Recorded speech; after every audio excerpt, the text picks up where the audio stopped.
la recurrencia de los depósitos bacterianos, como dice acá, localizados en las superficies dentarias, tanto supragingivales como subgingivales.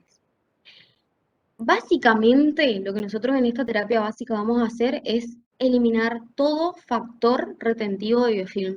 Eso es, y de cálculo, por supuesto, porque el cálculo mismo es un factor retenedor de biofilm, por eso lo eliminamos. Esa terapia básica se va a componer de un montón de pasos que quiero que entiendan que esta secuencia que nosotros la damos así, como está acá, no se da de este modo o fijada esta secuencia y sí o sí un paso seguido de otro. No, no es así. Quiero que esto lo tengan en cuenta porque cuando yo estudiaba perio, me acuerdo que me causaba un montón de problemas mentales que en un apunte encontraba, pónganle, que la esterilización se realizaba como tercer paso y que el raspaje estaba luego de las exodoncias, por darles un ejemplo. Y esto a mí me confundía enormemente hasta que logré entender que esta es una secuencia de pasos que se pueden dar unos antes que otros, dependiendo del caso clínico. Esto es lo más importante que ustedes tienen que saber. Los únicos pasos que nosotros sí o sí vamos a hacer como condición en secuencia son los primeros tres. Los primeros tres son la motivación e información al paciente, que es vital que ustedes empiecen desde una primer sesión a motivarlo al paciente, porque si no el paciente luego abandona el tratamiento. El paciente periodontal tiene algo muy particular, que es que generalmente no acude por dolor, acude por otras circunstancias, quizás el mal aliento, la litosis, que nota algún problema de movilidad en las piezas dentarias, que sabe que tiene sarro y se quiere sacar, pero no está generalmente entendiendo todo el cuadro situacional que tiene en su boca y que por ende no tiene salud bucal. Entonces, ustedes desde la primera sesión van a tener que entrar motivándolo. Pueden hacerlo de múltiples modos. Ahora yo voy a hablar uno por uno de estos pasos y ahí me voy a detener a explicarles. Pero la motivación es lo más importante. Y es más, yo les diría que de este primer paso depende que ese paciente no falle y del éxito de ustedes. Porque si ustedes no logran motivarlo al paciente y ustedes vienen y me dicen, que me decían el año pasado, el paciente me abandonó, yo como docente tendría que ponerles un cero, porque el paciente los abandonó, o sea que el primer paso de una terapia básica ustedes no lo pudieron hacer, que es la motivación. Y también la detección del tipo de paciente, porque yo no me voy a comprometer con un paciente que realmente no está dispuesto a cumplir. Esto lo vamos a ver un poquito más adelante. Después lo otro que ustedes realizan, y la información, corresponde darle toda la información del cuadro actual que tiene el paciente y un pronóstico, ¿sí? Que es lo que nosotros vamos a realizar, un plan de tratamiento y un pronóstico para el paciente. Todo esto tenemos que irlo hablando con el paciente. Después le van a dar las instrucciones de higiene oral, el control del biofilm. Van a realizar las correspondientes sesiones de raspaje, siempre y cuando no deban primero realizar obturaciones de caries, remodelado, recontorneado o reemplazo de obturaciones que estén defectuosas. Hacer exodoncias que muchas veces encontramos, sobre todo en nuestros pacientes de la clínica de la facultad, solemos encontrar muchos pacientes que tienen, como los denominamos nosotros, restos radiculares, pero que clínicamente o propiamente hablando, en realidad son piezas con ausencia de corona, ausencia total de la corona o parte de la raíz incluso, que tienen extracción indicada. En esos casos, vamos a realizar primero las exodoncias porque son un nicho biológico, constituyen un lugar que tiene dentina reblandecida, que tiene cemento necrótico y que tiene un acúmulo poderoso y potente de bacterias. Por eso nosotros vamos a realizar las exodoncias.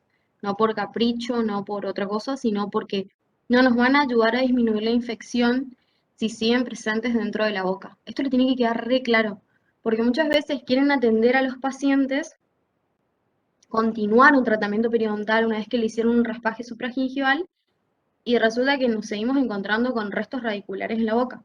Y en este caso, no está bien. Primero ustedes van a realizar un raspaje supragingival para retirar todo el cálculo que está sobre las superficies de las piezas dentarias, sobre las superficies coronarias, para que ese cálculo no ingrese en el alveolo cuando realizamos extracciones. Pero luego de que hicimos este primer raspaje supragingival, esa primera eliminación grosera de cálculo, nosotros sí o sí tenemos que realizar la extracción o las exodoncias de los restos radiculares, ¿sí? O sea, cuando llega un paciente a la clínica, tiene muchísimo cálculo, ya tiene una enfermedad periodontal, acompaña una enfermedad periodontal, no solo tiene cálculo, y tiene restos radiculares, lo primero que vamos a hacer es, primero que nada, vamos a hacer una eliminación de cálculo grosero supragingival. ¿Para qué? Para que eso no ingrese dentro del alveolo y colabore al desarrollo de una alveolitis. Además de eso, lo siguiente va a ser, bueno, hacemos las exodoncias y luego nos abocamos al tratamiento periodontal subgingival o si nos quedó algo supragingival que no pudimos eliminar en esa primera sesión. Pero de ningún modo ustedes van a entrar a hacer un tratamiento periodontal con restos en la boca.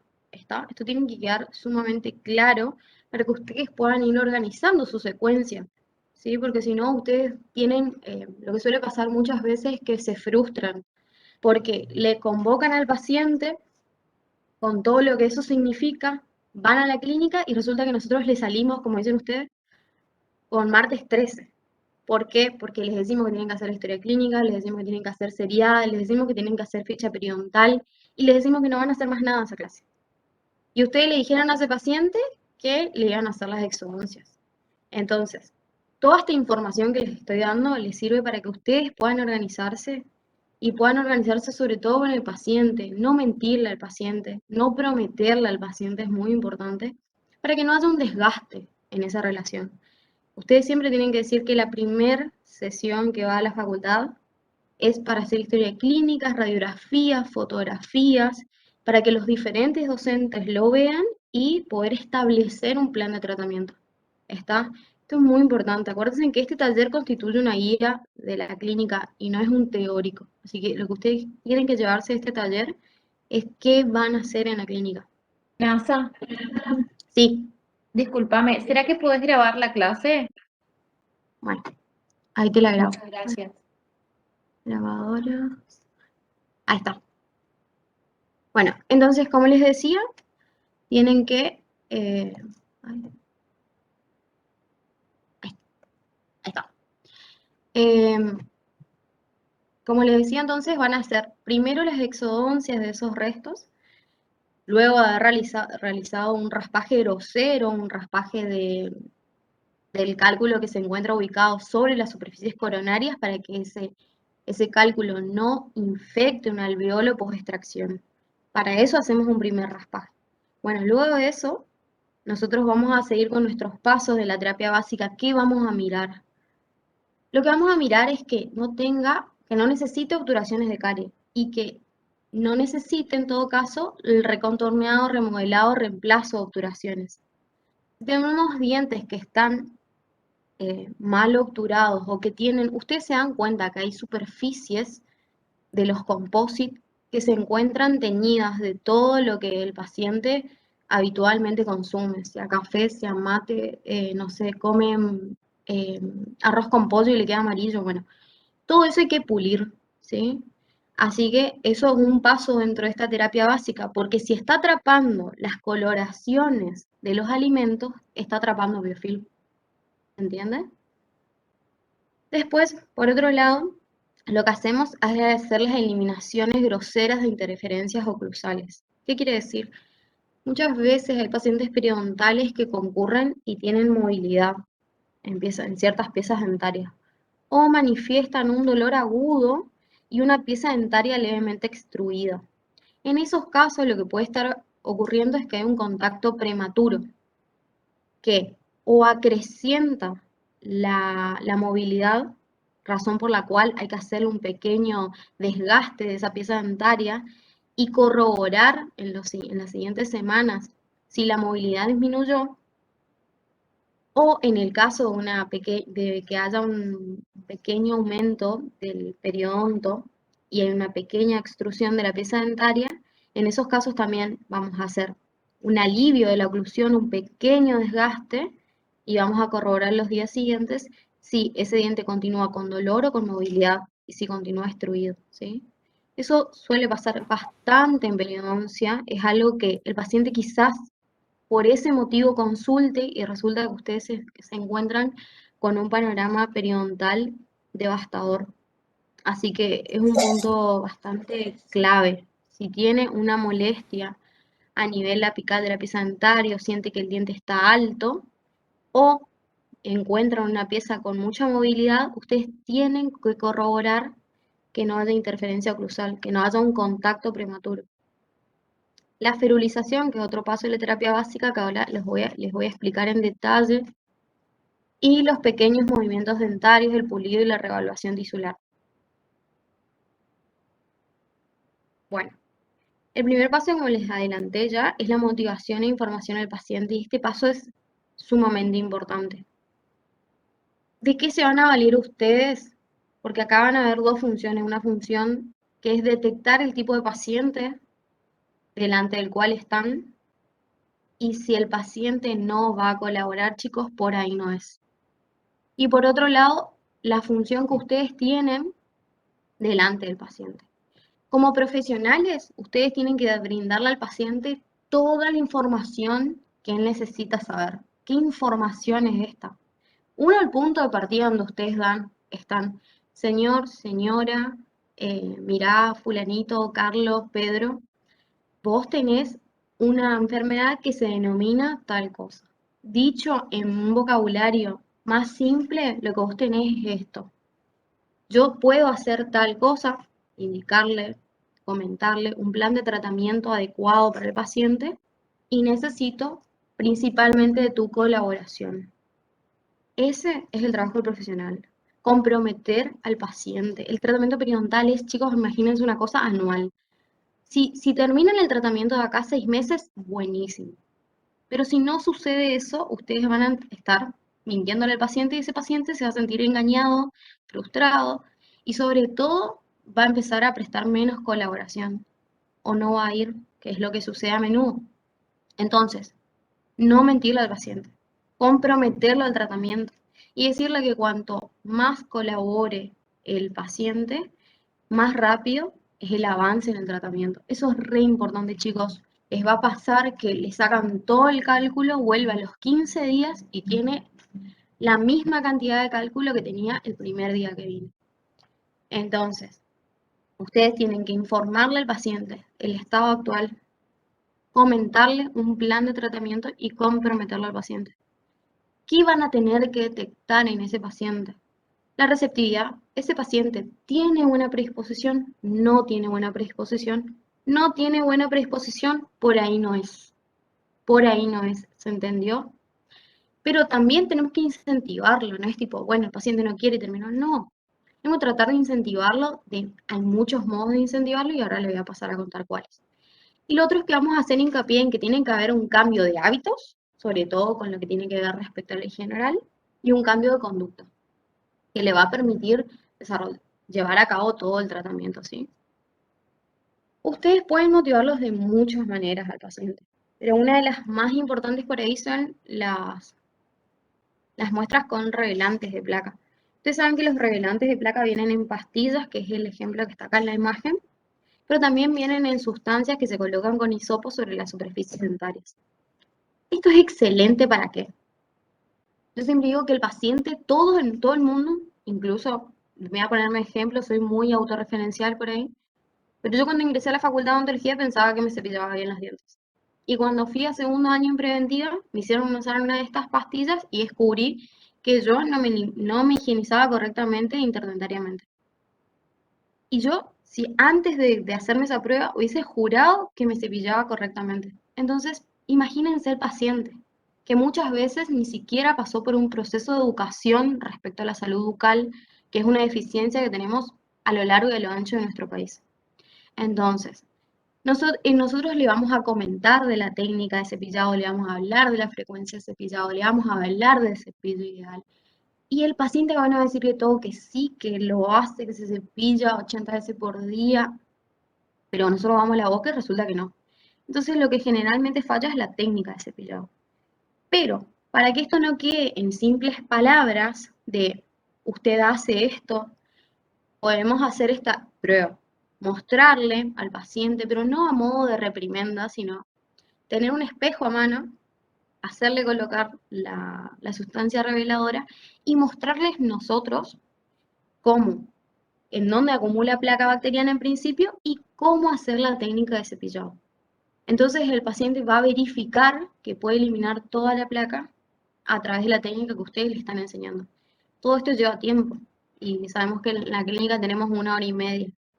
Así que imagínense que la primera sesión no van a hacer más nada que motivación al paciente. Otra forma de motivarle al paciente, que en particular yo se las voy a exigir y creo que la mayoría de los docentes también, es que ustedes lleven el cepillo para el paciente y en lo posible un hilo dental. ¿Por qué cepillo e hilo dental? Porque si el cepillado no va acompañado del uso de elementos interdentarios, sobre todo el hilo dental, el paciente jamás va a tener un 100% de eficacia en el cepillado. Jamás. Porque el cepillo no llega al espacio interdentario. Entonces, hay que enseñarle que tan importante como el cepillo es el hilo dental. Como les decía, voy a volver un poquito a la teoría. Por ahí trato de no aburrirlos con teoría, pero la verdad que la teoría es la que le da la base y los argumentos a todo esto que les estoy contando. Nosotros lo que hacemos con el cepillado es un control mecánico de la placa bacteriana, porque también podemos realizar un control químico de la placa bacteriana, que ahora más adelante yo les voy a comentar, pero al pasar, porque no es el más importante, no es el protagonista de esta historia. El cepillado, el barrido mecánico, es quien es protagonista de esta historia. El barrido mecánico lo que genera es que ese biofilm, esa estructura que se forma sobre la superficie, como dice acá, por un proceso dinámico pero súper ordenado, se rompa. Esa estructura se va a romper, se va a disolver y sobre todo se va a desarmar. Las bacterias van a quedar dentro de la boca después que nos cepillamos, 1 millón de bacterias siguen viviendo dentro de nuestra boca. No crean que ustedes eliminan el 100% de las bacterias, no. Pero ¿cuál es la diferencia entre bacterias disgregadas y un biofilm, una estructura que es patógena? Y es justamente eso, una estructura que le da sostén, que le da alimentación, que le provee de agua, que le saca el oxígeno que no necesita, que le da el oxígeno que necesita.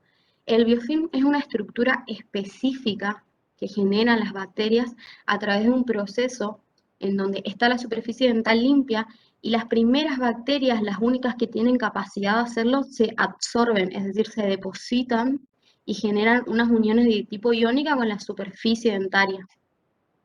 Y luego las demás que no tienen capacidad de adherirse a ese esmalte se van posicionando unas sobre otras en un proceso específico. Y vuelvo a repetir esta palabra porque es así.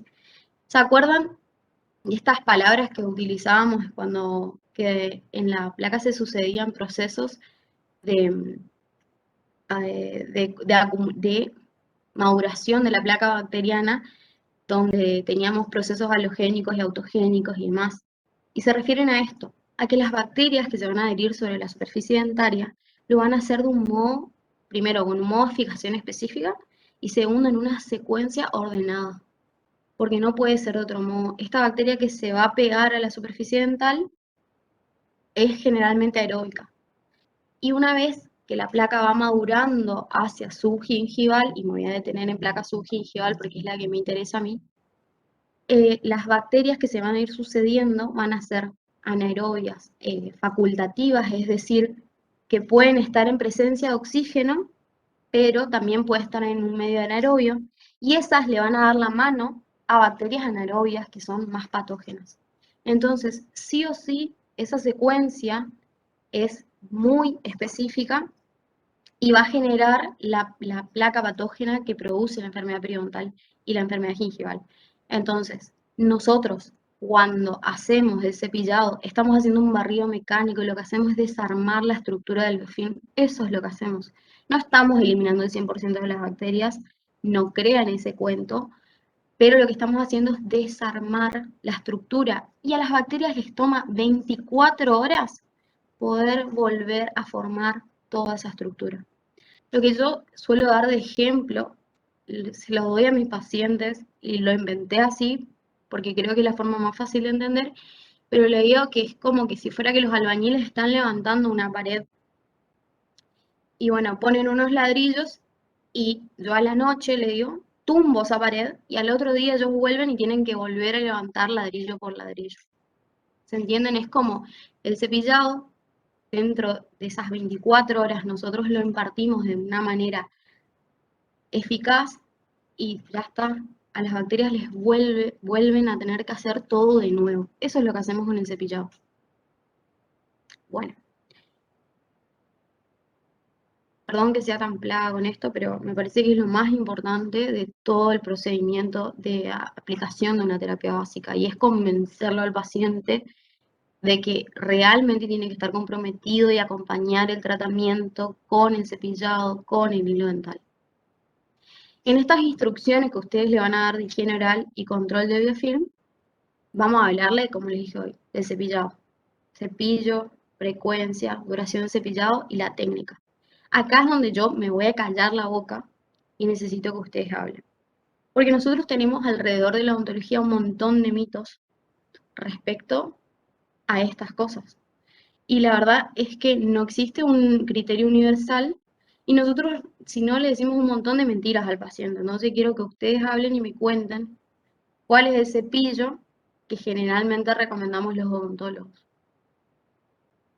El de cabezal mediano, Sí, cabezal cerdas mediano, suaves, Cerdas suaves. cerdas suaves, Corte recto. Recto. bien, las cerdas a una misma altura, ajá. ¿Qué más? ¿Cómo es el mango? Mango recto. Correcto. Mango recto. Bien. Y si el paciente me dice que usa el, no sé, el cepillo Colgate 360, no es que tenga ningún problema con Colgate. Me dice que utiliza el Colgate 360 y le va re bien con ese cepillo. ¿Qué hacemos nosotros? Y el paciente está motivado con ese cepillo. Le decimos que cambia nuestro cepillo, le decimos que se quede con ese cepillo. No hay respuesta incorrecta, quiero que me hablen. Yo le recomendaría el cepillo que estamos diciendo ahora, El rectos, ideal. cerdas, estándar, que es lo que corresponde, por más que se sienta cómodo con el cepillo ese de 360. Bien. Yo pienso que, por ejemplo, Explicarle el si el por qué. paciente en este caso se puede visualizar a través de, por ejemplo, la placa reveladora, que el paciente tiene buena higiene y me parece que no hay muchos problemas porque la técnica es buena. Es al cepillo indicado, digamos, que no hay necesidad de que lo cambiases porque se nota que él tiene buena técnica. Bien. ¿Qué más? ¿Había alguien más que quería opinar? Y yo le diría que si le es cómodo ese cepillo y se va a cepillar los dientes con ese cepillo, que lo siga usando nomás. Bien, Si va a mantener la higiene con ese cepillo, que lo use. exacto. ¿Hacemos hincapié en la técnica y en la frecuencia?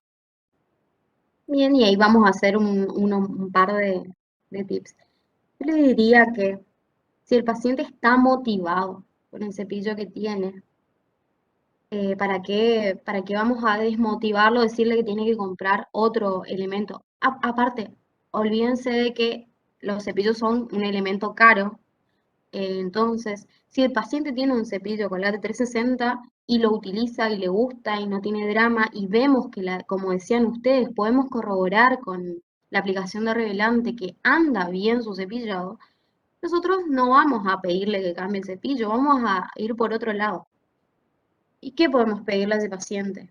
Que mantenga la frecuencia o que mantenga una buena técnica y tratar de que desarrolle destreza en la técnica.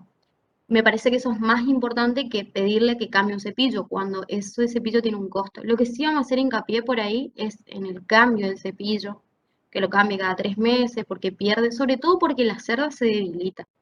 Más allá de que haya una contaminación microbiana, que todos sabemos que eso existe y que por ahí el paciente no puede imaginarse, porque la cerda la verdad que no es que cambia de color como la esponja de la cocina. Por eso justamente nosotros tenemos que hacer hincapié en el cambio de cepillo y por ahí no tanto en el tipo de cepillo. Sobre todo porque si es lo que el paciente tiene al alcance, nosotros tenemos que tratar de motivarlo y no desmotivarlo. Pero sí hablarle de que existe un cepillo ideal, y también contarles esto por ahí al paciente, que el paciente va y compra el cepillo más caro de 500 pesos cuando está motivado. Y viene por ahí al consultorio y vos quedás, uy, ¿por qué no le comenté que el cepillo de 200 pesos que tiene la cerda a la misma altura que venden en el supermercado, que es el más barato, le sirve igual? Entonces, contarle sí que existe el cepillo ideal, pero si se encuentra motivado con otro cepillo, que le dé para adelante. Sobre la frecuencia, ¿ustedes qué piensan respecto a, quiero que piensen respecto a lo que les conté del biofilm y la frecuencia del cepillado? ¿Cómo debería ser la frecuencia de cepillado?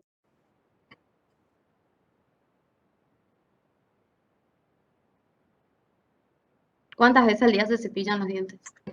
3 veces al día. ¿Por qué 3 veces? En realidad, cada vez que se ingiere alimentos Bien. dulces, ¿Eso está relacionado con las con la ganas de ingesta de eliminar comida. biofilm o con las ganas de eliminar residuos de la comida, evitar el mal aliento, para tener buen aliento derivado del uso de pastas? ¿Por qué lo hacemos? Por los segundos. Para eliminar restos. Sí, sí. Bien, lo que dicen los diferentes autores, yo estuve leyendo bastante para poder hablarles de esto, es que en realidad la frecuencia del cepillado que indican los estudios es una vez al día. ¿Qué pasa con esa una vez al día? Eso es lo que indican los estudios, o sea, con un cepillado eficiente, y me detengo en esta palabra eficiente, sería suficiente para detener la actividad del biofilm. Eso es lo que nosotros queremos lograr. Pero ¿qué pasa? Nosotros al paciente, o en las propagandas de Colgate, vuelvo con Colgate, solemos decir que va un cepillado después de cada comida y que el más importante es el de la noche. Y también solemos decir, o como dicen las canciones del Chiqui Chiqui Chi, después de desayunar, bueno, ya saben esa canción, de Colgate. Eso es todo parte de la industria del marketing, que es lo que busca venderte la pasta dental. Entonces, nosotros lo que tenemos que saber como odontólogos es dos cosas. Ahora yo me voy a detener en pastas, pero le voy a explicar dos cosas acá. Una, que la pasta es un accesorio del cepillado, porque el cepillado es un barrido mecánico. Eso es. Lo que nosotros queremos lograr es que ese biofilm dental se desarme. Esa estructura bacteriana específica capaz de generar enfermedad no pueda generar enfermedad. ¿Por qué? Porque no está soportada por una estructura. ¿Está? Entonces, los estudios indican que con la frecuencia de un cepillado eficiente por día, ya está. Razón por la cual les agrego un dato más. El hilo dental se utiliza una sola vez por día.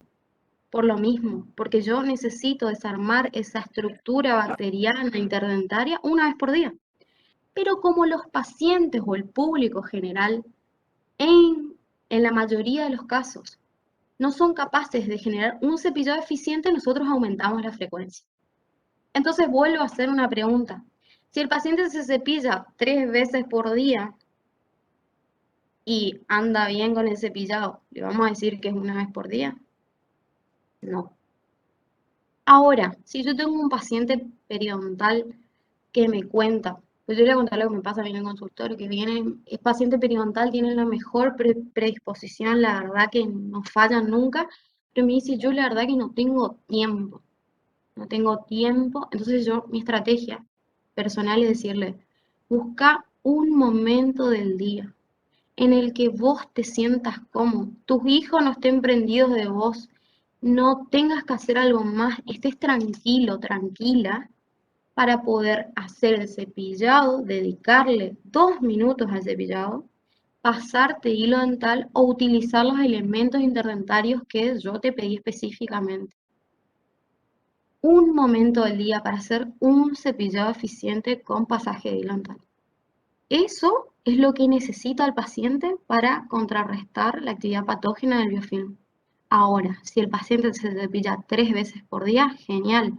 Ahora, si se está cepillando 3 veces por día y en la boca, nuevamente, no tenemos un resultado aceptable, y disminuíme la frecuencia o mejorame la técnica, la destreza del cepillado. Entonces nosotros tenemos que evaluar al paciente. Yo quiero que todas estas cosas las piensen cuando están hablando con el paciente y se tomen el tiempo suficiente para averiguar qué le pasa a esa persona que está sentada ahí en el sillón. Porque de modo que ustedes puedan entablar una relación y realmente se puedan poner en el lugar del paciente y establecer un plan de tratamiento acorde a esa persona. Si no, no va a tener éxito el tratamiento para ellos ni para ustedes, porque lo va a terminar abandonando. Bueno, duración del cepillado. Respecto a la duración del cepillado, ¿ustedes qué creen que dura un cepillado, que tiene que durar? ¿Alguna vez se tomaron el tiempo cepillándose los dientes? Y hace un rato dijiste 2 minutos, si Bien. mal no recuerdo. Bien, la mayoría de los estudios, hay un montón de estudios de esto, hablan de que el público general nuevamente cree que demora aproximadamente 3 a 5 minutos en cepillarse los dientes. La realidad que está comprobada es que las personas demoran 30 a 60 segundos en cepillarse los dientes. Y el tiempo estimado para lograr un buen cepillado es de 2 minutos.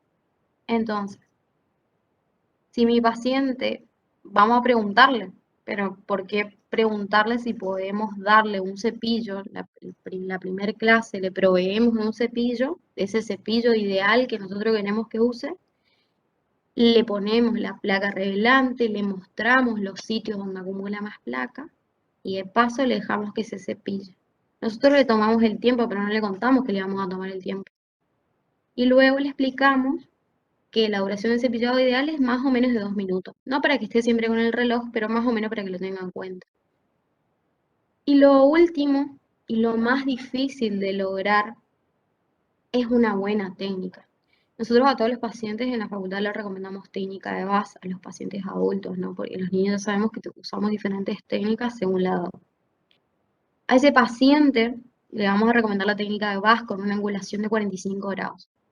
Chicos, decir la angulación de 45 grados al paciente a hablarle en chino básico. O sea, yo no sé si alguna vez ustedes se pusieron a pensar que el paciente, nosotros lo tenemos re arraigado. Sí, una angulación de 45 grados, porque alguna vez alguien nos mostró, vimos un dibujo, estudiamos un libro, en preventiva nos mostraron.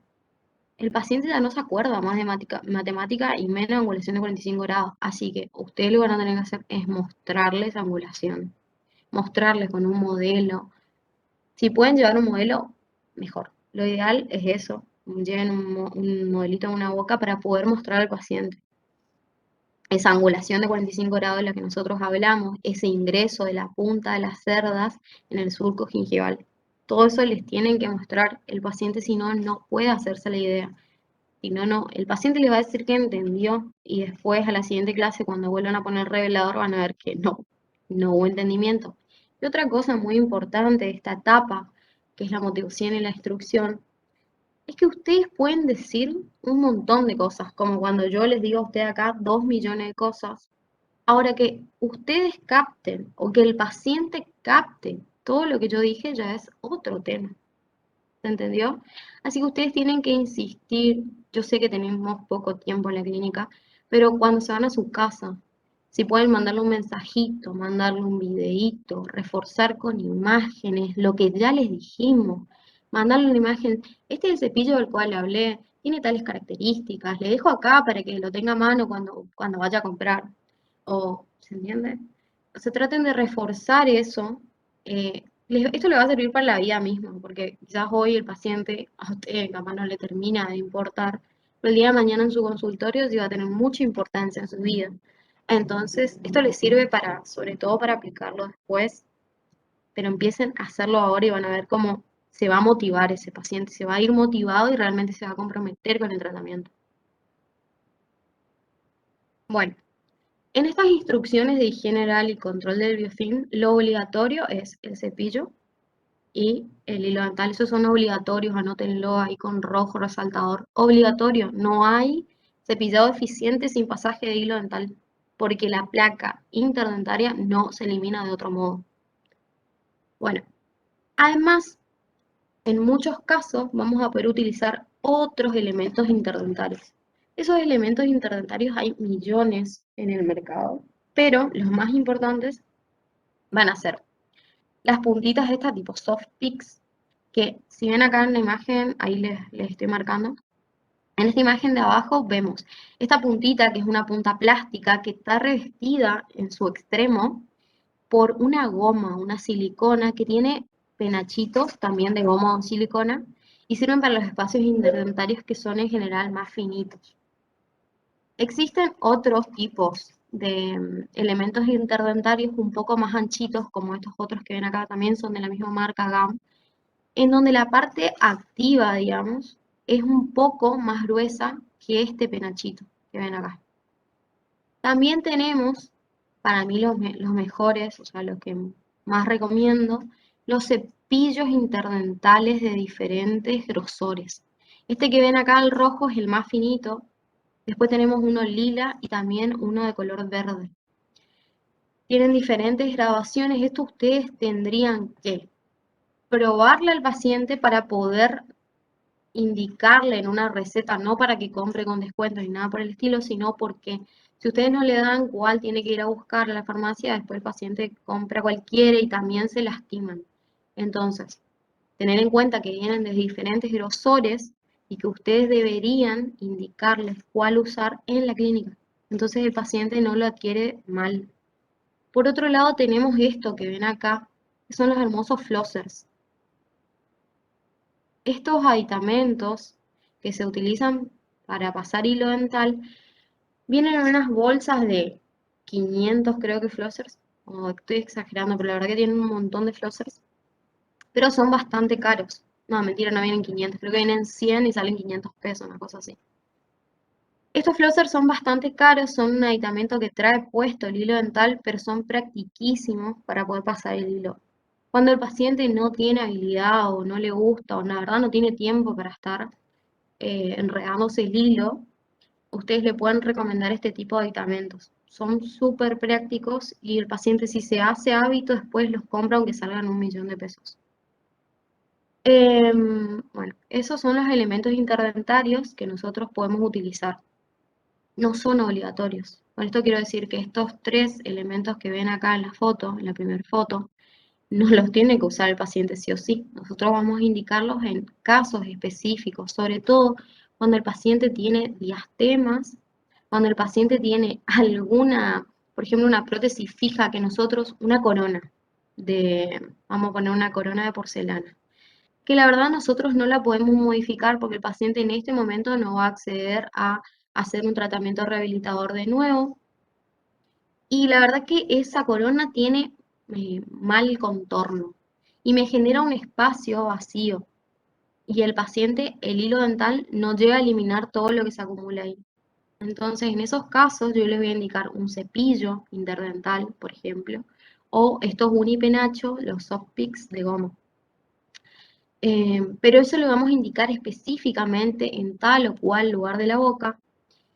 O, por ejemplo, también cuando tenemos lesiones de furcación y tenemos ya después de un raspaje hubo, para que se den una idea, la encía recobra su estado de salud, pero me queda el hueco de la furcación. Entonces yo voy a pedirle al paciente que en esa furcación utilice estos cepillitos interdentarios. Entonces hay casos específicos donde podemos utilizar este tipo de aditamentos, no son obligatorios, no son universales para todos los pacientes.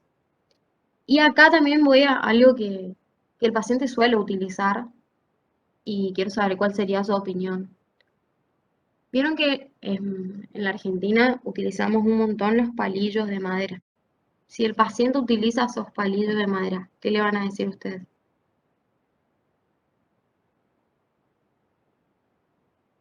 Se reemplace por un hilo dental, puede ser. Sí. Y si el paciente está súper acostumbrado y no quiere dejar. ¿Qué vamos a evaluar? ¿Qué vamos a buscar en esa boca? Y ver si el palillo dental no está ocasionando algún tipo de trauma en esa papila interdentaria, si no está habiendo retracción casualmente de esas papilas. En ese caso, ahí habría que explicarle y el por qué y por cuál debería cambiar. Muy Y bien. si no hay efectos secundarios de ese uso, creería que, bueno, al igual que el cepillo ideal, Bien, muy pienso. bien. Eso es lo que quiero que ustedes logren, una reflexión crítica de el paciente que ustedes tienen y qué decisiones tomar respecto al plan de tratamiento, a las indicaciones. ¿Sí? ¿Había alguien más que quería decir algo? Yo pienso que el uso del palillo, tipo, no está esterilizado. O sea, para mí sí o sí va a llevar a que se provoque algo que no sea normal. En muchos casos, cuando lo que sucede con el palillo es que, como vos bien decís, estuvieron eliminando un montón de biofilm porque el palillo les va a ayudar a eliminar biofilm o esa materia alba que queda, que la materia alba, recuerden que no es esta estructura específica de bacterias que está perfectamente adicionada una sobre otra, sino que esa materia alba en realidad es restos de comida, saliva, de esa burra de células epiteliales que se acumula a veces, por ejemplo, en lingual de los molares. Entonces, después lo van a ver, prestan atención. Bueno, esa materia alba puede ser perfectamente eliminada con a veces los palillos estos de madera. El problema es que el paciente va a eliminar de un lugar y a la vez, a través de la laceración del tejido, puede inocular y generarse un absceso gingival en algunos casos o simplemente un traumatismo, una papila inflamada. Entonces, es cuestión de evaluar si el paciente tiene hábitos lesivos con ese palillo o si ese palillo realmente nos está colaborando en algún punto a la higiene oral. Pero eso es cuestión de evaluarlo, si, como dijo la compañera muy bien, si tiene recesiones, si nosotros vemos algún signo de traumatismo. Y si no lo vemos, darnos cuenta de que si no hace daño y el no le generemos problemas mentales al paciente. A mí me pasa mucho en el consultorio, que el paciente llega por una cosa y yo le quiero solucionar otras. Por ejemplo, en lo que les mostraba la otra vez en el teórico de fase quirúrgica, yo tengo problemas con las sonrisas gingivales. Pero el paciente no acudió a mí por una sonrisa gingival. Y la verdad, él no tiene ningún problema estético mental. Y yo no le debo generar un problema estético tampoco. Entonces va lo mismo acá. Cuando el paciente no tiene ningún problema, no le generemos otro. Si está motivado con su general, mantengámoslo por ese camino. Es más fácil desmotivar a un paciente que motivarlo. Así que en ese aspecto, ustedes tienen que evaluar bien qué van a hacer. Bueno, Doctora, acá sí, he visto en algunas personas que utilizan el plástico que cubre el cigarrillo para limpiarse o hilo común también.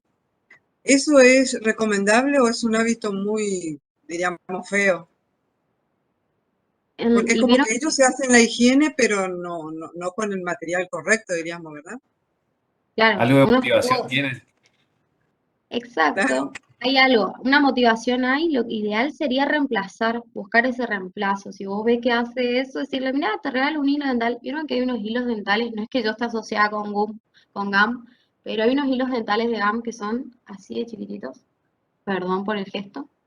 Eh, Son realmente muy chiquititos y los puedes llevar en cualquier lado. Por ahí, hacerle un regalo de vez en cuando al paciente para incentivar, o si es amigo, conocido, ¿por qué no? Y con más razón, tratar de reemplazar, no que deje ese hábito porque dentro de todo está siendo un elemento que elimina biofilm, pero sí reemplazarlo por algo que está diseñado para eso. Y respecto a esto, les iba a decir que vieron que los hilos dentales vienen cordón, vienen cinta, vienen los que están encerados y los que no están encerados. Pilas de estudios de las diferentes marcas financiados por Dios y medio mundo y no hay diferencias significativas, porque la diferencia la hace entre el que se pasa de hilo dental y el que no se pasa de hilo dental. Ahí está la diferencia. Entonces, si ves que una persona tiene este tipo de hábitos, o sea, elimina biofilm del espacio interdentario, trata de que cambie el actor y no que deje de hacerlo. Y acá me voy también con algo muy importante. Las pastas dentales y los colutorios. El paciente en general, yo soy mucho de ir a los barrios.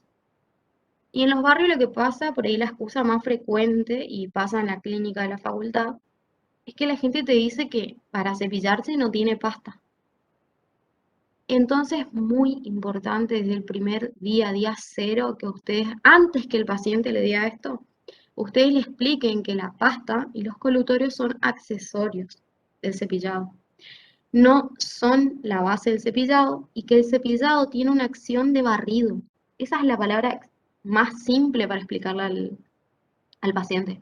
Lo que nosotros necesitamos es barrer, desintegrar una película transparente que está arriba de su pieza, de su diente y que causa la enfermedad que tienen las encías. ¿Se entiende? Explicarle que esa pasta dental es totalmente accesoria porque le va a ayudar a tener buen aliento y probablemente a sentir no sé, va a tener un efecto cosmético, le va a generar buen aliento y frescura, que es lo que la mayoría busca, que era lo que hoy les quería decir y me colgué. Nosotros cuando nos cepillamos los dientes, o yo por lo menos a pesar de que sé de que un cepillado cada 24 horas es lo necesario para combatir la enfermedad, yo me cepillo 3, 4 veces por día. ¿Pero por qué? Porque yo quiero eliminar los restos de comida y porque quiero tener buen aliento, no quiero andar por la vida con mal aliento. Entonces lo que busco personalmente es un efecto cosmético. Y eso es lo que te vende la pasta dental, el marketing de la pasta dental. Pero ustedes no tienen que caer en eso, porque también es un argumento para decir, no, yo no me cepillo porque no tengo pasta. Entonces, explicarle al paciente que un día que no está en su casa, que se fue de campamento y que llevó su cepillo, pero no tiene pasta, tiene que cepillarse igual, así, sin pasta, porque eso es lo importante. Entonces, eso es lo más a recalcar en todas las veces que el paciente se sienta en el sillón. Y si el paciente puede hacer de maestro en su casa, mejor. Y respecto a los colutorios, les voy a contar dos cosas de los colutorios. Una es que tenemos los colutorios de uso cosmético, que son los comercializados por Listerine, Colgate, por Oral-B, por todas las marcas que habitualmente vemos en la farmacia. Y después tenemos los colutorios que tienen agregados de químicos. Perdón que estaba mal escrito ahí, control químico del biofilm. Bueno, estos colutorios que son solamente de uso cosmético en general tienen varias características. Uno es que antes utilizaban mucho alcohol, ahora por suerte han reducido el uso de alcohol y tienen algunos aditamentos químicos que por ahí disminuyen, pero no impiden la formación de cálculo, que tienen un agregado de flúor que nos ayuda con el efecto anticaries. Pero respecto al flúor, lo que les voy a decir es que el flúor no está comprobado que en algún aspecto beneficie a la salud periodontal.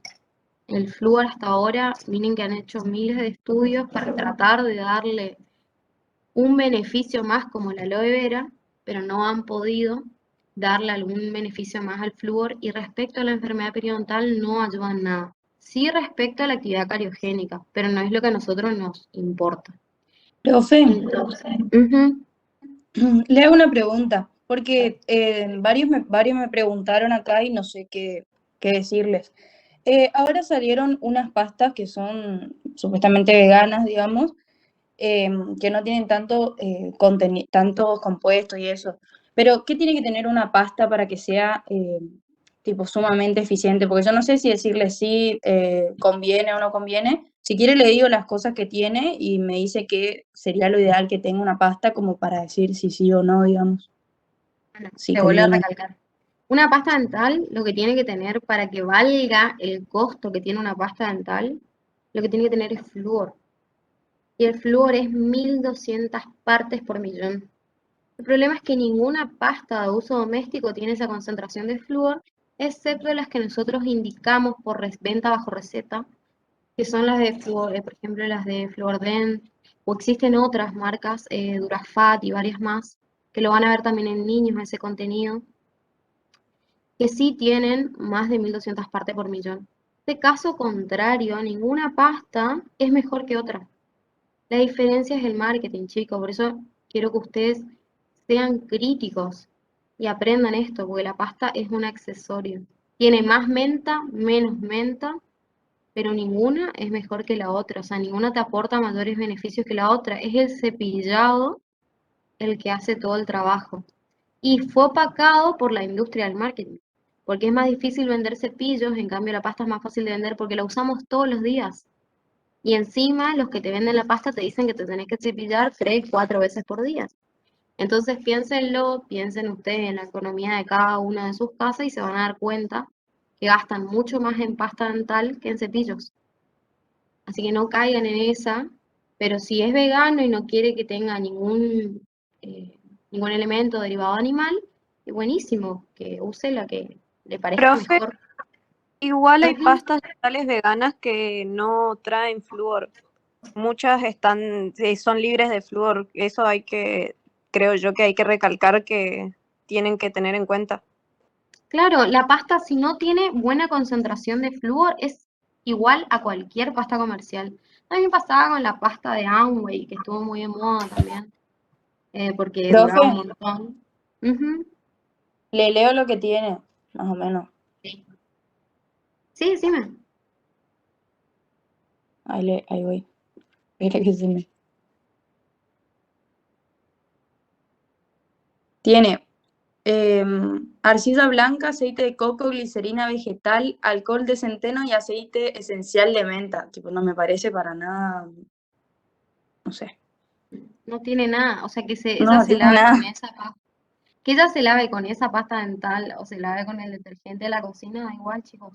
La pasta dental, si no tiene flúor, si no tiene grandes cantidades de flúor, cualquiera de la farmacia da exactamente igual. Odol, porque yo detesto la pasta Odol, pero ahora les doy mis argumentos. O la pasta, la mejor pasta white, Professional White de Colgate da exactamente igual. ¿En qué va a variar? En la experiencia del paciente, porque ahí es donde yo refuerzo, porque a mí no me gusta Odol, porque Odol no me deja esa sensación de frescura, por tanto, no me invita a que yo me cepille más frecuentemente. Pero fíjense que le estoy hablando de un efecto cosmético. Ahora, si el paciente le barre bien con Odol, dale para adelante. O sea, no hay ningún drama, chicos. Si la pasta no tiene grandes concentraciones de flúor, cualquier pasta da exactamente igual porque es un accesorio del cepillado. No viene a hacer nada por tu cepillado. O sea, para el cepillado, para el biofilm dental, no hace absolutamente nada. Aún hay algunas pastas que, como les contaba, reducen el depósito de cálculo. Ese componente que reduce la cantidad de formación del cálculo se llama pirofosfato. Está comprobado que lo logra, pero tampoco es en cantidades eh, exorbitantes como para andar recomendando pasta con pirofosfato. De todos modos, casi todas las pastas tienen pirofosfato. Bueno. Le consulto por una cosita más. Uh-huh. La pasta dental de marca Colinos dice como que tiene 1450 partes por millón de flúor. Bien, esa es una excelente pasta. Sería Esa es como una pasta que hace la diferencia. ¿Sí? Igual hay algunas de Colgate que también tienen, o sea, tienen que mirar en el pack, en el envase. Lo que encima sucede mucho, porque me ha pasado a mí tratando de verificar estas situaciones, es que para no hacerle entrar en gasto al paciente que hace este tipo de preguntas, yo le pido que lleve en envase. Pero ¿saben lo que sucede? Las marcas son extremadamente vivas y en la composición no te dicen partes por millón, te dicen porcentaje en volúmenes, porcentaje en otras medidas, en gramos, en miligramos, y no te dicen en partes por millón. Entonces es muy difícil poder comparar, ¿entiendes? Pero en general la mayoría de las pastas comerciales no llega a tener 1200 partes por millón. Ahora, como les decía, voy a pasar al tema colutorios. De los colutorios tenemos todos los colutorios que encontramos en la farmacia de venta libre, Listerine, Colgate, Oral-B, la marca que más les guste, que generalmente lo que tienen un efecto cosmético o algún reductor del depósito de cálculo. Algunos, por ejemplo, como Perioguard, tienen citrato de estroncio o algún también aluminio. No me acuerdo uno de los componentes que tiene aluminio, que en cierto modo ayudan a el biofilm de carácter periodontopatógeno. Pero en sí ninguno provee de salud periodontal, eso quiero que lo sepan, ninguno. Y después luego, además tenemos colutorios que sí tienen un componente químico que nos va a ayudar a ejercer control químico del biofilm. Como les dije, el cepillado, el hilo dental y todos los elementos interdentarios nos proveen de control mecánico del biofilm. Y acá, este es un capítulo aparte, tenemos un control químico del biofilm. Y es la hermosa clorexidina. Hasta el momento no hay ningún otro químico que nos ayude a hacer control químico del biofilm. ¿Qué significa control químico del biofilm? Que va a impedir la actividad del biofilm. Por tanto, es tan eficiente como el cepillado. Pero ojo con lo que les estoy diciendo, porque no quiere decir que le vamos a dar clorexidina a todos los pacientes. ¿Por qué? La clorexidina tiene muchísimas características espectaculares. Yo les voy a tratar de nombrar todas sin no olvidarme ninguna. Una es que no son tóxicos. No tiene toxicidad porque no puede ser absorbido por las células epiteliales del epitelio bucal. Entonces no aporta toxicidad, es decir, el paciente no va a tener ningún evento de tipo gastrointestinal, nada. Se han reportado muy pocos casos de alergia a la clorexidina en el mundo. Además de eso, tiene una hermosa propiedad que se llama sustantividad, que quiere decir que queda adherida, no se sabe bien si a células del epitelio o a iones del esmalte, pero en fin, la molécula queda en forma activa, adherida a la superficie de la boca. Y dura 12 horas el efecto, 12 horas, o sea que con 2 buches por cada 24 horas estamos de 10. Bueno, además tiene unos efectos colaterales que son lo que generalmente nosotros le tratamos de contar a ustedes para que no anden recetando clorexidina por la vida. Uno es que produce aproximadamente después de los 10 días del uso, no consumo porque el paciente no traga, sino que simplemente hace buche y escupe. A los 10 días del uso generalmente produce sabor metálico. Y lo otro que produce también es manchas en las piezas dentarias o las restauraciones, que son totalmente eliminables con raspaje, pero produce esas manchas. ¿Por qué? Porque tiñe todos los lugares donde sedimenta, a través de unas reacciones cromógenas y demás que se suceden con la clorexidina. Esto, si lo quieren leer en detalle, está en el Linde, donde están todas las pros y las contras de la clorexidina. Ahora, ¿por qué nosotros, si es tan lindo, tan bonito, encima no es caro el producto, no les dejamos utilizar clorexidina? Y acá hablen ustedes.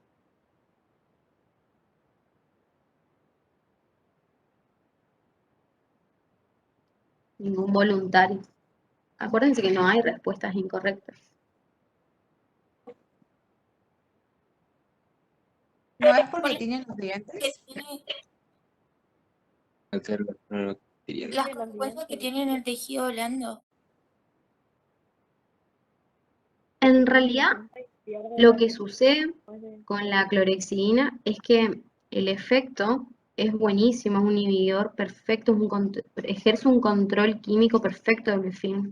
Inactiva, es bacteriostático y las bacterias en ese biofilm quedan inactivadas. Cada 12 horas vos le das el... Pero producen cálculo, profe, o sea, Produce que mayores depósitos de cálculos. Entonces ya tenemos 3 efectos colaterales: sabor metálico, manchas y mayor producción de cálculo. También dicen a veces que puede producir tumefacción de la parótida, Hay muy pocos casos documentados, pero puede suceder. Pero el mayor problema del uso de la clorexidina es que ustedes no van a poder tener un control de la motivación del paciente. Si ustedes, viene el paciente, esa primera clase, le hicieron el revelador, le dieron el cepillado, le mandaron a cepillarse a su casa, viene la segunda vez y le habían recetado clorexidina, el paciente para la segunda vez viene y tiene toda una placa inactiva, que aunque ustedes pongan revelante de placa no se va a teñir. Entonces, en un tratamiento periodontal es innecesaria el suministro de clorexidina para el paciente. Innecesario, porque ustedes van a estar haciendo el trabajo de eliminación de esa placa. ¿Cuándo yo voy a necesitar un control químico de la placa? Y anoten esto. Cuando el paciente fue sometido a una intervención quirúrgica, cuando tengo un paciente discapacitado que no puede, que no tiene destreza para realizar correctamente un cepillado. Cuando el paciente tiene por algún motivo, ¿vieron fijación de arco peine o fijación de los maxilares por algún traumatismo, alguna cirugía grave? En esos casos también, porque el paciente no puede cepillarse los dientes.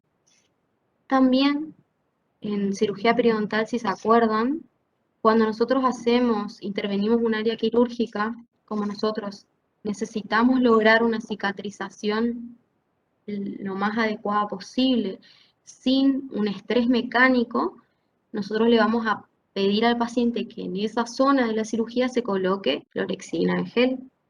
Entonces, los motivos para utilizar clorexidina es cuando yo no puedo, o el paciente no puede, realizar control mecánico del biofilm. En esos casos, yo le doy clorexidina. ¿Se entendió? NASA, ¿y qué está recomendado para aquellos pacientes que tengan enfermedad periodontal que no sea clorexidina? Respecto a pasta y respecto a colutorio, nada, chicos. El paciente periodontal se cura cuando deja de haber biofilm o elementos que retengan biofilm. Por eso la terapia básica tiene como objetivo eliminar eso. Factores retentivos de biofilm. Ese es su objetivo. Si ustedes eliminan correctamente el biofilm, los tejidos empiezan a cicatrizar de maravilla. Ahora, si hay algún factor que en toda esa terapia nosotros no nos dimos cuenta o no quisimos intervenir, porque a veces, ¿qué sucede? Tenemos un paciente, tiene lesiones de furcación, le hacemos raspajes en múltiples sesiones y nosotros vemos que el paciente va avanzando. ¿Cómo vemos que ese paciente va avanzando? Hay cambio de coloración de una encía enferma para una encía sana. Disminuye el edema y por tanto los tejidos disminuyen de tamaño y las bolsas disminuyen su profundidad. Todo eso me va a indicar a mí que este tratamiento va yendo bien. Pero por algún motivo yo no quise intervenir esa lesión de furcación, no quise hacer una tunelización de esa furca. Tuve fe en que ese tratamiento iba a ir bien, pero resulta que en esa zona no hay caso. No hay caso y no hay caso. Bueno, en esos casos, sí yo voy a evaluar más adelante qué aplico. Pero si no, no hay motivo alguno por el cual yo tenga que utilizar alguno de estos métodos.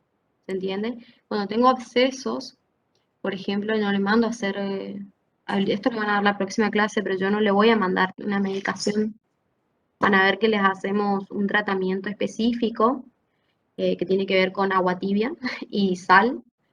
Y en todo caso, si necesitamos, hacemos un refuerzo con antibiótico sistémico en algunos pacientes que están comprometidos y que nosotros no podemos permitir que el paciente tenga una enfermedad más que agrave su estado general. Pero si no, no utilizamos nada de esto, no es necesario, chicos. No es necesario. No es necesario el uso de pasta, no es necesario. Ahora, si ustedes ven que al paciente le motiva, denle, no hay problema. Pero lo que no quiero es que ustedes tengan un concepto erróneo de que estas cosas son necesarias, cuando no lo son, ¿está? No les va a impedir ningún tratamiento periodontal. Las curetas y la paciencia, van a lograr todo sin necesidad de ningún químico. Claro, porque yo tengo una conocida que se está haciendo tratamiento periodontal y usa el Colgate de clorexidina al 0,12%. Bueno, lo que le va a pasar es, Digamos. lo que va a pasar es que va a andar perfecto. Yo en algunos casos, con algunos pacientes, como encima tengo un montón de muestras de clorexidina, a veces le doy al paciente en esto de que el paciente se motive. Pero realmente, o cuando tengo un tratamiento de raspaje por delante, que me va a llevar muchísimas sesiones y a mí me facilita que esa placa esté inactiva durante el momento que no lo voy a ver al paciente. Hay pacientes que te dicen, yo puedo venir una vez por mes, después no puedo porque viajo, porque esto, porque aquello. En esos casos vos le puedes aplicar una terapia de raspaje y pedir que los últimos 15 días del mes utilice, por ejemplo, clorexina. Entonces cuando vuelve hay efectos de disminución de la inflamación, yo vuelvo a trabajar, vuelvo a instaurar una terapia de clorexina, pero tienen que saber que este beneficio o este accesorio, que es el control químico de la placa, es solamente para casos necesarios. No siempre, el paciente no siempre necesita y muchas veces está motivado sin necesidad de que le demos colutorios, pastas y demás.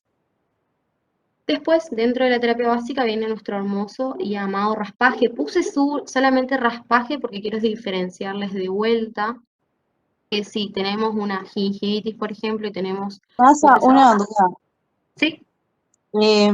¿Qué pasa con el colutorio de Listerine, que tipo es la menos recomendada? Y hay un re bardo, a veces uno lee publicaciones sobre eso, Sí. de odontólogos.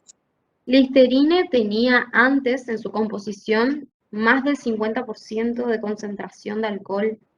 Y el alcohol, lo sabrán por experiencia propia, produce deshidratación de todas las células del cuerpo, las que entran en contacto, tanto del epitelio bucal, del esófago, todo, y por tanto producen un efecto dañino, porque el alcohol en uso continuo es uno de los tantos cancerígenos que existen. No va a producir cáncer porque sí. Acuérdense que el cáncer no se produce por la exposición constante a un solo cancerígeno. No es así, no es matemático. Tenemos un montón de condiciones genéticas que colaboran o no al desarrollo de ese cáncer. Entonces el Listerine se ha ganado una hermosa fama, pero ahora, hace un tiempo ya, creo que un año y pico, redujo totalmente, incluso trae un Listerine que dicen cero alcohol. Pero antes de hacer esto, de traer realmente cero alcohol, Listerine sacó una versión que tenía en la etiqueta que no tenía alcohol y vos leías atrás que tenía. Entonces, le mintió al público y el público aún sigue enfadado por ese evento. Entonces creo que eso, o sea, eso ha hecho a la fama de Listerine en este momento. De todos modos, ahora realmente creo que ya no trae más. Pero como siempre, dan vuelta a la etiqueta y leen los ingredientes y van a corroborar si tiene o no alcohol. ¿Respondí tu pregunta? Sí, gracias. ¿Sí? ¿Vieron por qué no hay que mentirle ni al paciente, ni al cliente, ni a nadie? Bueno, Bueno, pero respecto al raspaje. viven tomando alcohol, un por ciento no creo que le haga muy mal. Sí, no sé, pero supongo que la concentración era el problema porque las bebidas alcohólicas tienen 13%, el vino, y depende de cómo mezclen otras bebidas, tendrá más o menos concentración. Pero en fin, es una de las tantas razones por las cuales se ganó la fama. Bueno, decía que respecto al raspaje, en los apuntes viejos de terapia básica decía que era raspaje alisado radicular, pero como quiero que les quede bien en claro, que no siempre estamos hablando de un raspaje subgingival, por tanto, no siempre hacemos alisados, tienen que entender que el raspaje, y si van a hacer el tratamiento de una gingivitis, van a escribir raspaje, o terapia básica, comienzo de terapia básica, motivación, información, lo que hicieron en la clínica, y si hicieron un tratamiento de gingivitis, van a poner raspaje. Eso es lo que es.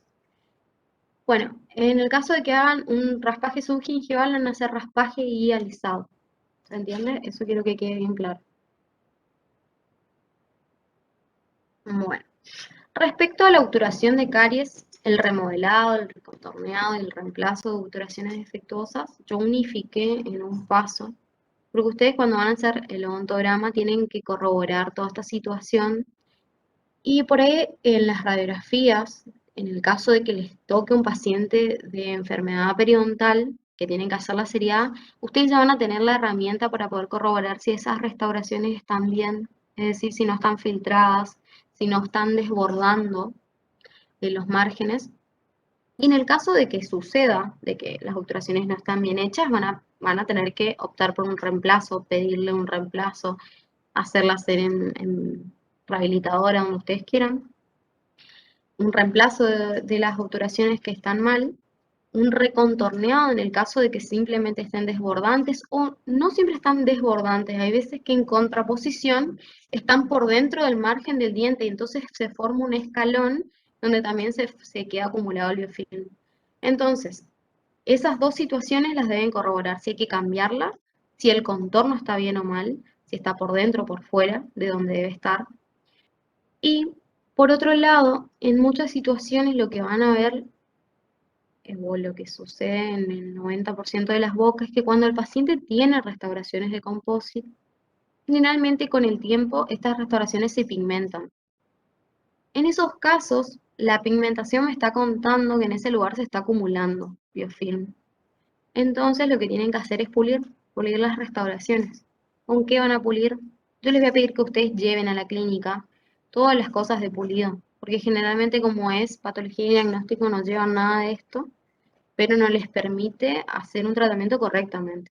Entonces, si ustedes saben que su paciente ya tiene algunas restauraciones, tiene una coronita hecha de acrílico y demás, lleven elementos de pulido. Esos elementos de pulido van a ser lo que ven acá arriba, que son las piedras de grano fino o extra fino. Estas son las amarillitas.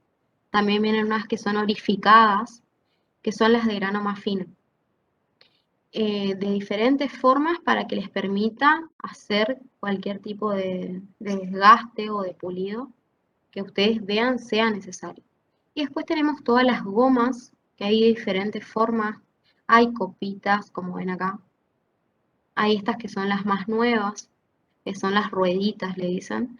Tenemos también las más convencionales, que son estas. Las puntitas, los discos. Y esto que ven acá, que son los cepillos. Todas estas cosas son para pulidos, les van a servir para poder dejar lisas esas superficies que no atrapen más biofilm. Eso es re importante en un tratamiento periodontal, si no seguimos contando con lugares que facilitan la acumulación de biofilm. Lo que van a hacer también son las exodoncias. ¿Cuándo van a tener indicadas las exodoncias? Siempre que tengan un paciente periodontal movilidad grado 3 o cuando tengan extracción indicada porque hay imposibilidad de rehabilitación, que es el caso, por ejemplo, de algunos de estos restos que pusimos acá. Perdonen las imágenes, algunas se pixelan, pero hay veces, como en este caso que les estoy señalando acá arriba, donde el resto radicular o la porción radicular que se encuentra anclada en hueso está hace mucho tiempo expuesta a los fluidos bucales y tuvo muchos procesos de desmineralización. Cuando uno mete una cucharilla, un excavador o una fresa, termina sacando todo el tejido y en esos casos no es posible rehabilitar, pero porque no es posible poner un anclaje, no es posible adherir a esa dentina que hace siglos está expuesta al medio bucal y por tanto reblandecida. Entonces en estos casos nosotros vamos a tener que hacer la exodoncia de esas piezas dentarias y como les decía hoy, esa exodoncia de las piezas dentarias, en este caso que les mostré acá en la imagen, no es necesario hacer un raspaje previo, porque el paciente no tiene cálculo acumulado que pueda ingresar en ese lugar. Ojo, eso acá lo que estamos viendo en el maxilar inferior. Habría que ver el maxilar superior, si no tiene cálculo a nivel de los molares, a nivel de los molares superiores, por vestibular casi siempre hay cálculo, o también a nivel del lingual de los anteroinferiores. Y acá hago un paréntesis. Me comentaban los profes de la burbuja 1 que hoy muchos alumnos llevaron pacientes que tenían cálculo en el sector lingual de anterior inferior. Bueno, y quería decirles varias cosas. No siempre que van a encontrar cálculo en esa zona, estamos ante un paciente con enfermedad periodontal, ya sea gingival o enfermedad periodontal propiamente dicha. La mayoría de las personas que habitan el planeta tienen cálculo en esa zona, como en la zona de vestibular de molares superiores. ¿Por qué?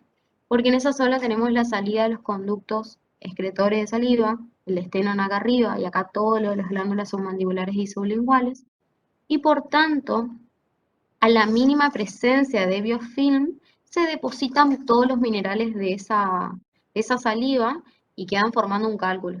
Pero uno retira ese cálculo que está ahí depositado y no encuentra enfermedad gingival, como para decir, bueno, tengo una gingivitis como para resolver con este paciente a lo largo del año, ponerme a prueba mi motivación, ¿cómo se llama? Mi educación para enseñarle a este paciente sobre higiene. No da para que ustedes puedan instaurar una terapia básica y por tanto no puede ser considerado un paciente periodontal. Nosotros le dejamos trabajar igual en pos de que puedan ver ustedes cambios en esos pacientes y que realmente no estén sin hacer nada en la clínica, o sea, que tengan algo anotado en la libreta. Pero no cuenta a fin de tener un tratamiento periodontal, ¿sí? Bueno, eso. Y como les decía, ustedes en el caso de que haya cálculo en las piezas dentarias, primero se van a abocar a una eliminación grosera de cálculo, es decir, lo que está sobre las superficies dentarias. Y después van a volver a una sesión de raspaje. Después hacen la exodoncia y después vuelven a las sesiones de raspaje. Ahora, si es como estos pacientes que sí vemos que hay una inflamación gingival bastante importante, pero no hay cálculo, ustedes pueden hacer las exodoncias y luego ven la necesidad de hacer tratamiento periodontal, no en este paciente, porque este paciente se queda sin dientes luego de hacer las exodoncias, pero sí en otros pacientes que puedan seguir haciendo tratamiento periodontal. Lo otro que también se hace dentro de la terapia básica que hoy les comenté es la eliminación de interferencias oclusales, que ocurre mucho en pacientes periodontales que vienen con esa queja de siento que mi diente está alto y es porque tiene una extrusión, ya sea por inflamación del ligamento periodontal, sucede un montón, por algún traumatismo que tuvo el diente, por algún proceso pulpar que está sufriendo el diente. Entonces nosotros vamos a eliminar esa interferencia oclusal, vamos a controlar con papel de articular y vamos a desgastar la cantidad de pieza dentaria necesaria. Ahora, si tenemos un antagonista a esa pieza dentaria que tiene una restauración, lo correcto es desgastar la restauración, no el diente. Lo mismo sucede cuando tenemos un paciente con movilidad acentuada en alguna pieza dentaria. Muchas veces todos después traen para ferulizar, que es lo que más les gusta, darnos trabajo a los docentes. Pero ahora yo les voy a enseñar cómo ferulizar y ya no hay excusas. Van a traer las cosas y van a hacer ustedes. Salga como salga. Ah, sí. Bueno, me acaban de tirar un dato.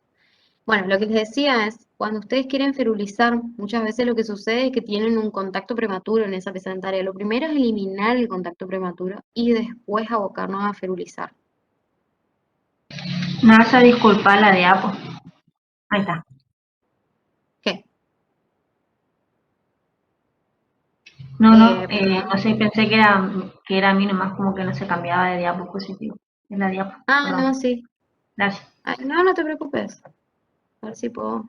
Bueno, les voy a poner un pequeño videito, igual les subimos este power y después les paso paso por paso, así que dura re poquito el video, pero es para que tengan una idea de cómo hacer una ferulización. Quiero que les queden claras varias cosas antes. Lo primero que ustedes van a hacer antes de comenzar el proceso de ferulización con el paciente es medir la distancia al hambre. Siempre les tiene que sobrar alambre, ¿sí?